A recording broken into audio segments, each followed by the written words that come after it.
আমার আসল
নবী রাসূল সাল্লাল্লাহু আলাইহি ওয়াসাল্লামদেরকে নিয়ে ব্যঙ্গ করা হয়েছিল। আমি বলছিলাম সাহাবাদেরকে নিয়ে হয়েছিল, সাহাবাদেরকে নিয়ে হয়েছিল।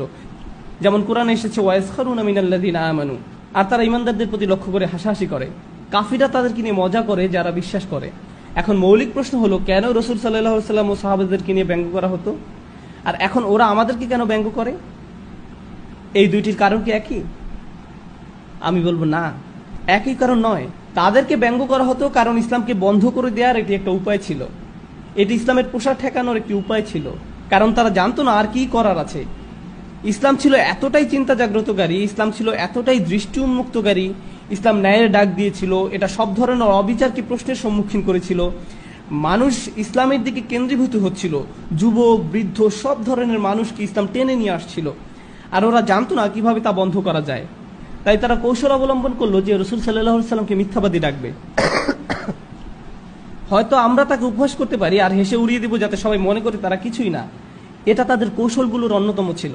যখন সেটাও কাজ করেনি তখন তারা অন্য কৌশলে গিয়েছে। আর এই সবগুলো কৌশলই ছিল ইসলামের প্রসার ঠেকানোর জন্য, কারণ ইসলাম খুবই শক্তিশালী ছিল। কিন্তু আমাদের ক্ষেত্রে একই জিনিস হচ্ছে, তা আমি বলবো না। আমি মনে করি ইসলাম নিয়ে যা উপহাসমূলক কার্যক্রম হচ্ছে তার কারণ আমাদের বর্তমান মুসলমানদের আচরণ। মুসলমানদের অবস্থা কি দাঁড়ালো? আমরা যেভাবে আমাদের জীবনযাপন করি তার জন্য। আমাদের মুসলিম সমাজ কেমন দেখায়, আমাদের পাড়া রাস্তাগুলো কেমন দেখায়, আমাদের বাসা কেমন দেখায়, আমাদের ব্যবসা বাণিজ্যের চর্চা কেমন, আমাদের সরকারগুলো কেমন। আপনি যদি দুর্নীতির উদাহরণ দেখতে চান, আপনি যদি সভ্য দুনিয়ার ঠিক উল্টোটা দেখতে চান, মুসলিম দেশগুলো ভ্রমণ করুন, বেশিরভাগই এরকম। এমনকি মসজিদের পার্কিং এর জায়গাগুলোতে আমাদের সভ্য হতে খুব কষ্ট। একটা সময় আমরা সুশৃঙ্খল থাকি যখন কাতার সোজা করে দাঁড়াতে হয় নামাজে, এর বাইরে ভুলে যান। ন্যূনতম মানবিক শিষ্টাচারও আমাদের মাঝে নেই, ন্যূনতম শিষ্টাচারও আমাদের মাঝে নেই। মুসলিম সভ্যতা কি? আমরা খুবই পছন্দ করি ইতিহাস থেকে উদ্ধৃতি দিতে। যখন মুসলিমরা উদ্ভাবনী ও সৃজনশীলতায় অগ্রগামী ছিল, যখন তারা পৃথিবীর সেরা বিশ্ববিদ্যালয়গুলোতে নেতৃত্ব দিচ্ছিল, পৃথিবীর সব জায়গা থেকে মানুষ আসতো বাগদাদে পড়ালেখা করার জন্য। ইউরোপিয়ানরা তাদের সাহিত্য হারিয়ে ফেলেছিল আর মুসলমানরা তা সংরক্ষণ করেছিল। তা শিখতে ওরা আমাদের কাছে এসেছিল। যখন স্পেন সারা বিশ্বের জন্য আদর্শ ছিল, আমরা খুবই পছন্দ করি ওইসব উদ্ধৃতি করতে। কিন্তু এখন আমরা কি উদ্ধৃত করব? আমরা কি করেছি? আমরা কি তৈরি করেছি মানুষ হিসেবে? পৃথিবীতে আমরা কেমন অবদান রাখছি? আমরা তখনই খবরের কাগজে আসি যখন বোমা মেরে কিছু উড়িয়ে দেই অথবা কোনো ঝামেলা করি। এইসবের বাইরের দৃষ্টিকোণ থেকে একটু চিন্তা করুন। এই মানুষগুলো উন্মাদ। আমি বাকি বিশ্বের মুসলমানদের কথা নাই বললাম, এখন শুধু পশ্চিমা মুসলিমদের নিয়ে কথা বলি কিছুক্ষণের জন্য। আমি আমেরিকান মুসলিম সম্প্রদায়ের সাথে উঠা বসা করেছি অনেক দিন ধরে। আমার ইংল্যান্ড অস্ট্রেলিয়ার মুসলিম সম্প্রদায়ের সাথে ভালোই কথাবার্তা হয়েছে। আমি কিছু কথা বলি যা আপনি মুসলিম সমাজে দেখতে পাবেন। সুবহানাল্লাহ। আমি জানি ব্যবসায়ীরা মিথ্যা কথা বলে যখন তারা ট্যাক্স দেয়। আমি কাফিরদেরকে টাকা দিতে চাই না। সত্যি তাই। আপনি কাফিরদের ট্যাক্স দিতে চান না? আপনি মদ বিক্রি করেন, তখন আপনার ইসলাম আসে না? এখন হঠাৎ আপনার ভিতরে ওয়ালা আল বারা উদয় হলো যখন আপনি ট্যাক্স দিতে যাচ্ছেন। আমরা আমাদের নৈতিক অবস্থা এতটাই নিম্নমানের করেছি যে আমাদের ব্যবসায়ী ভাইরা ঠিকমতো বেতন দেন না, এমনকি তাদের স্ত্রীদের মোহরও দেয় না।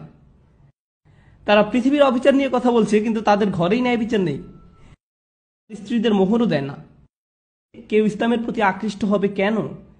যে আয়াতটি আমি আপনাদের সাথে শেয়ার করতে চাই, এটি কুরআনের অন্যতম একটি ভয়ঙ্কর আয়াত। যখন উম্মার অবস্থা সামনে আসে, রব্বানা লা তাজআলনা ফিতনাতাল লিল্লাযিনা কাফারু, হে আমাদের পালনকর্তা, তুমি আমাদেরকে কাফেরদের জন্য পরীক্ষার পাত্র করো না।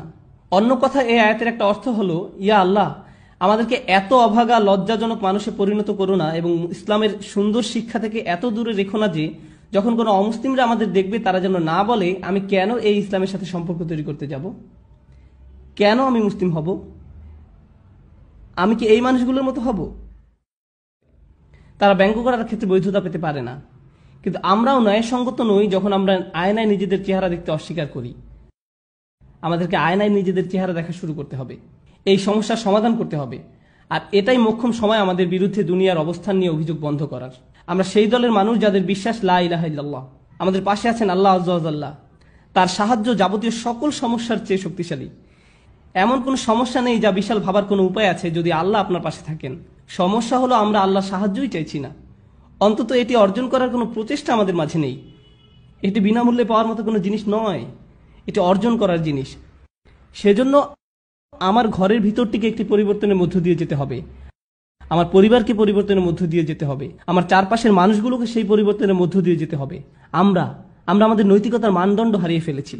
আর আমি দিন, ফিকা বা শরিয়ার সুগভীর জ্ঞানের কথা এখানে বলছি না, আমি বলছি খুবই মৌলিক নৈতিকতার কথা, খুবই মৌলিক নৈতিকতার কথা। ইউএসএ এমনকি পুরো পৃথিবী জুড়ে কত না মসজিদ আছে, সেখানে অর্থ সংগ্রহের কাজ চলে। তারা অর্থ সংগ্রহ করার সময় বলেন আমরা এই খাতে টাকা ব্যয় করব, কিন্তু পরে তা অন্য খাতে ব্যয় করেন আর বলেন না না না ঠিক আছে, ব্যয় করা যায়, এই তো আমাদের ফাতোয়া। অসৎ হওয়ার ফাতোয়া, সেটি কোথায় পেলেন আপনি? কিন্তু এমনটাও করা হয় যেন সেটি কোনো ব্যাপারই নয়। এমনকি ধর্মের নামেও দিব্যি মিথ্যাচার করে যাচ্ছি, মিথ্যা বলে যাচ্ছি। সুবহানাল্লাহ, এটি কেমন করে সম্ভব? কেমন করে এমনটি হতে পারে আমি বুঝি না। এটি কেমন করে সম্ভবপর হতে পারে যে আপনাকে আপনার ঘরে বলে বুঝাতে হবে, আপনার পিতামাতাকে আলোচনার মাধ্যমে রাজি করাতে হবে এই বলে যে বাবা আমার মনে হয় আমাদের জাকাত দেওয়া উচিত। ঠিক আছে। আর এই ধরনের আলোচনা, তর্ক বিতর্কগুলো হচ্ছে মুসলিম ঘরগুলোতে। তাহলে আল্লাহর সাহায্য কেন আসবে এই ধরনের মানুষদের জন্য? এদের দেয়া হয়েছে সবচেয়ে সুন্দর ধর্ম, সবচেয়ে সেরা ধর্মীয় শিক্ষা, আর এই মানুষগুলো একটি দিনের জন্য, একটি মুহূর্তের জন্য আয়নার মুখোমুখি হয়ে জিজ্ঞাসা করছে না যে সে কি ভুল করেছে, কোথায় ভুল করছি। আপনাদের মাঝে অনেকেই উলামা নন, ফকিহ নন, মুফতি নন, আর আপনাদের তা না হলেও চলবে, কিন্তু আপনি জানেন আপনি কি ভুল করেছেন, আমি জানি আমি কি ভুল করেছি, আর আমরা ক্রমাগত সেগুলো আড়াল করে পাশ কাটিয়ে যাচ্ছি। আল্লাহ এই মানুষগুলোর অবস্থা পরিবর্তন করবেন না, আল্লাহ এই উম্মার অবস্থা পরিবর্তন করবেন না, না তিনি করবেন না। আল্লাহ তার আয়াতে স্বয়ং এমনটি বলেছেন। মানুষ বলে থাকে এত আয়াতের কথা, হ্যাঁ আয়াতের কথাই প্রকৃত সত্য, আয়াতের চেয়ে সত্য আর কিছুই নেই। ফিজিক্স, কেমিস্ট্রি কিংবা বায়োলজির চেয়ে ঊর্ধ্বে কোরআনের আয়াতের সত্যতা। ইন্নাল্লাহা লা ইউগাইয়িরু মা বিকওমিন হাত্তা ইউগাইয়িরু মা বিআনফুসিহিম, আল্লাহ কোন জাতির অবস্থার পরিবর্তন সেই পর্যন্ত করবেন না যতক্ষণ পর্যন্ত না তারা নিজেরাই সচেষ্ট হয়। মা বিআনফুসিহিম, আমাদের মধ্যে কিছু না কিছু সমস্যা আছে। আল্লাহর জবাব অনুযায়ী উম্মার প্রকৃত সমস্যা হলো উম্মার সদস্যদের মাঝে উপস্থিত সমস্যা। এই হচ্ছে আল্লাহর উত্তর, যেখানে স্পষ্ট বলা আছে উম্মাহ আজ এমন কোন সমস্যার সম্মুখীন। আল্লাহ যখন বলেন ওয়া আনতুমুল আলাউনা ইন কুনতুম মুমিনিন, তোমরা পৌঁছবে সবচেয়ে উঁচু স্তরে যদি তোমরা প্রকৃত অর্থে বিশ্বাসী হয়ে থাকো। আর কোনো সন্দেহ নেই যে সবচেয়ে উঁচু স্তরে যেহেতু আমরা নেই এই মুহূর্তে, তার মানে কোথাও না কোথাও সমস্যা আছে, কারণ আল্লাহর কথা সম্পূর্ণ নির্ভুল, আল্লাহ সর্বদা নির্ভুল। এটি ভীষণ দুঃখজনক একটি ব্যাপার। একটির পর একটি, তারপর আরেকটি, আবার আরেকটি সন্ত্রাসী আক্রমণ দুনিয়া জুড়ে। আর এতেই শেষ নয়, এটি চলতেই থাকবে। আমরা জানি এটি চলতে থাকবে। একটি মাত্র কাজ যা আমরা করতে পারি এই সকল ঘটনার পরিপ্রেক্ষিতে, আচ্ছন্ন হওয়ার পরিবর্তে আর আমরা খারাপ না, অন্যদেরকে বারবার এই কথা বলে বোঝানোর পরিবর্তে, কারণ যাই হোক না কেন, আমরা যতই বলি না কেন তারা কখনোই বিশ্বাস করবে না। আপনি কখনোই তাদের বুঝাতে সক্ষম হবেন না। আপনি চেষ্টা করে দেখতে পারেন, নবী রাসূল সাল্লাল্লাহু আলাইহি ওয়াসাল্লাম চেষ্টা করেছেন, পারেননি। যদি নবী রাসূল সাল্লাল্লাহু আলাইহি ওয়াসাল্লাম না পেরে থাকেন, তবে আমাদেরও পারার কথা নয়। আমাদের মুসলিমদের যারা ঘৃণা করে তারা সব সময় আমাদের ঘৃণা করে যাবে। যারা আমাদের নিয়ে ঠাট্টা তামাশা করে তারা ক্রমাগত করেই যাবে। বরং সেক্ষেত্রে আমাদের যা করণীয় তা হলো আমাদের নিয়ে ঠাট্টা তামাশা করার জন্য যেন তেন উপলক্ষ তৈরি না করা। আর প্রকৃত উপলক্ষ হলো যখন আমরা ইসলামকে আঁকড়ে ধরে থাকবো, আমরা যুক্তি বুঝি, আমরা জ্ঞান ধারণ করি, আমরা এমন ইসলামের অনুসরণ করি যে ইসলামের সবচেয়ে শক্তিশালী দিক হলো এর সেনাবাহিনীর সংখ্যায় ছিল না, তলোয়ারেও ছিল না, অস্ত্রেও ছিল না। ইসলামের সবচেয়ে শক্তিশালী দিক ছিল এর চিন্তার বহুমুখিতায়। আর এটি প্রয়োগ করে অবিচারের দিকে আঙ্গুল প্রদর্শন করা সম্ভব হয়েছিল। প্রশ্ন করা সম্ভব হয়েছিল প্রচলিত সমসাময়িক নীতির বিরুদ্ধে। কিভাবে এমনটি ভাবতে পারো তোমরা? কিভাবে এমনটি করতে পারো তোমরা? আমলাকুন কিতাবুন ফিহি তাদরাসুল আফালা তাআকিলুন। তোমরা কেন চিন্তা করো না? কিভাবে তুমি তোমার সিদ্ধান্ত গ্রহণ করো? ইসলাম হলো সেই ধর্ম যেই ধর্মে বলা আছে আদউ ইলাল্লাহি আলা বাসীরা, আমি আল্লাহকে স্মরণ করি আমার চিন্তার জানালা খোলা রেখে। কেননা ইসলাম হচ্ছে চিন্তাশীলদের ধর্ম। কিন্তু আজ আমরা আর চিন্তাশীলদের মতো আচরণ করি না, আর তাই আমাদের ইসলামেও সেই ধার আর নেই। আমরা মনে করি পশ্চিমাদের আতঙ্ক হলো ইসলাম, ইসলামের আতঙ্ক হলো সমরনীতিতে। সমরনীতি আসলে কোনো বিষয়ই না। কুরাইশদের আতঙ্ক ছিল, তারা ভয়ে জর্জরিত হয়ে পড়েছিল বদরের যুদ্ধের সময় নয়, বরং তারও অনেক আগে মক্কাতেই। তারা কেঁপে কেঁপে উঠেছিল আল্লাহর কিতাবের কথায়। আল্লাহর কিতাবের আয়াতই তাদের আতঙ্কের জন্য যথেষ্ট ছিল।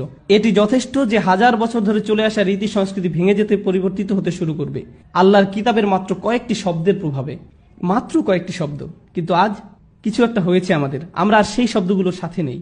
দেখুন, যখন কেউ তর্কে লিপ্ত হয়, যখন আপনি তর্কে লিপ্ত হন কিন্তু ওপাশ থেকে কোনো প্রতিউত্তর আপনি পান না, আপনি রেগে উঠতে থাকেন, আপনার স্বর উঁচু হতে থাকে, আপনি ওলটপালট বলতে থাকেন। আর আপনি যখনই ওলটপালট বলতে থাকেন তখন এর মানে দাঁড়ায় যে আপনি ইতিমধ্যে হেরে গিয়েছেন। আপনার কাছে আসলে কোনো যুক্তি নেই, কোনো জবাব অবশিষ্ট নেই। এটা আপনাকে হতাশ করে তোলে, আপনি হয়ে পড়েন রাগান্বিত। আপনি যখন কারোর সাথে তর্কে লিপ্ত হন এবং হেরে যান, হেরে যাওয়ার পর যদি আপনি অপরজনকে আঘাত করেন, এতেও প্রমাণিত হয় আপনি প্রকৃতপক্ষেই হেরে গেছেন। যেহেতু আপনি তাকে যুক্তি দিয়ে হারাতে পারেননি, তাই আপনি তাকে হাত দিয়ে হারাতে চাচ্ছেন। এতে আসলে বোঝা যায় যে আপনি আপনার যুক্তিতে যথেষ্ট শক্তিশালী নয়। আপনাদের প্রতি আমার যুক্তি হলো, আল্লাহ আমাদেরকে এমন শক্তিশালী বক্তব্য সম্বলিত গ্রন্থ দান করেছেন যে তার চেয়ে শক্তিশালী কিছুর অস্তিত্ব নেই। আমাদের অন্য কিছুর আশ্রয় নিতে হবে না। আর যখন আমরা অন্য কিছুর আশ্রয় নেই, এর মাধ্যমে প্রকারান্তরে আমরা স্বীকার করে নেই যে কোরআন আসলে যথেষ্ট শক্তিশালী নয়, কিন্তু এটা যথেষ্ট শক্তিশালী। আমরা যথেষ্ট শক্তিশালী নই, কারণ আমরা এই গ্রন্থের সাথে ভালোভাবে যুক্ত নই। সবচেয়ে বুদ্ধিবৃত্তিকার যুক্তির জবাব আমাদের কাছ থেকে আসার কথা ছিল, যা বিশ্বের অনৈতিকতাকে চ্যালেঞ্জ জানায় সবচেয়ে গভীর চিন্তা উদ্দীপক পন্থায়। আমরাই তো কথা ছিল আজ্ঞাবাদীদের, নাস্তিক, খ্রিস্টান সহ সবার সাথে গভীর আলোচনায় লিপ্ত হওয়ার সবচেয়ে গভীর চিন্তা উদ্দীপক পন্থায়। ইউরোপে ধর্মের বিরুদ্ধে তাদের অভিযোগ শত শত বছরে পুরনো, এখনো সারা দুনিয়াতে। ধার্মিক মানুষ বদ্ধ মস্তিষ্কের, ধার্মিক মানুষ উন্মত্ত, ধার্মিক মানুষ অসহিষ্ণু, ধার্মিক মানুষ সমালোচনা সহ্য করতে পারে না, ধার্মিক মানুষ আলোচনার জন্য উন্মুক্ত নয়। তাই আপনি যদি ধর্ম থেকে মুক্তি পেতে পারেন, তবেই আপনি পেতে পারেন মুক্ত বুদ্ধি চর্চার একটি সমাজ, যেখানে মানুষ নিজেদের জন্য চিন্তা করতে পারবে। এটা তাদের অভিযোগ। খ্রিস্ট ধর্মের ক্ষেত্রে তাদের এই অভিযোগ সত্য, যা শত শত বছর যাবত ইউরোপে আধিপত্য বিস্তার করেছিল। কিন্তু ইসলামের ক্ষেত্রে আল্লাহ তার রসুল সাল্লাল্লাহু আলাইহি সাল্লামকে ঠিক তার উল্টোটা দিয়েছেন। এটা এমন ধর্ম যা আলোচনাকে স্বাগত জানায়। হাতু বুরহানাকুম ইন কুনতুম সাদিকিন, তোমরা সত্যবাদী হলে প্রমাণ উপস্থাপন করো। কেন তুমি কোরআনের বিরুদ্ধে তোমার সকল অভিযোগ উপস্থাপন করো না? আমি তোমাকে আহ্বান জানাচ্ছি, নিয়ে আসো তোমার সকল অভিযোগ। একটা বই কিভাবে মানুষকে আহ্বান জানাচ্ছে শুধু বিশ্বাস করার জন্য নয়, বরং একত্রিত করো তোমার সব অভিযোগ, সব সমালোচনা নিয়ে আসো। এটাকেই বলা হয় মনের প্রকৃত উদারতা। আল্লাহর বই উদার, কিন্তু আমরা নিজেরাই বদ্ধ মনের। আমাদের মনের উন্মুক্তকরণের মাধ্যমে এই উম্মাহকে আরো শক্তিশালী করতে হবে, এই বই খুলে দেখার মাধ্যমে এবং সেভাবে চিন্তা করার মাধ্যমে যেভাবে এই বই আশা করে। এটা দেখিয়ে দেওয়ার জন্য যে ধর্মের প্রতি মানুষের দৃষ্টিশক্তি মনের জানালা বদ্ধ করার জন্য নয়, বরং ধর্ম এসেছে মানুষের মনের জানালা খোলার জন্য, আলোচনায় অংশগ্রহণ করার জন্য, সভ্যতা শেখানোর জন্য। তারা মনে করে সমাধান হলো যখন আপনি ধর্ম থেকে মুক্তি পাবেন, কিন্তু আমরা বলি সমাধান হলো যখন আপনি প্রকৃত ধর্মকে ফিরিয়ে আনবেন। হ্যাঁ, মিথ্যা ধর্ম অন্যায় নিয়ে আসে, অত্যাচার নিয়ে আসে, কিন্তু যখন আপনি আল্লাহর দ্বীনকে ফিরিয়ে আনবেন, এটা সৌন্দর্য মণ্ডিত একটা জিনিস। যদি আমরা তাদেরকে তা দেখাতে না পারি, তাহলে কে দেখাবে? এজন্যই আল্লাহ আপনাকে আমাকে এই দুনিয়ায় প্রেরণ করেছেন। এই উম্মার একজন সদস্য হওয়া সম্মানের ব্যাপার, এটা কোনো ছোট বিষয় নয়। আমরা সম্মিলিতভাবে আমাদের কাঁধে সে বোঝা বহন করছি যা বহন করেছিলেন রাসূলুল্লাহ সাল্লাল্লাহু আলাইহি সাল্লাম। এই দায়িত্বের বোঝা আমরা প্রতি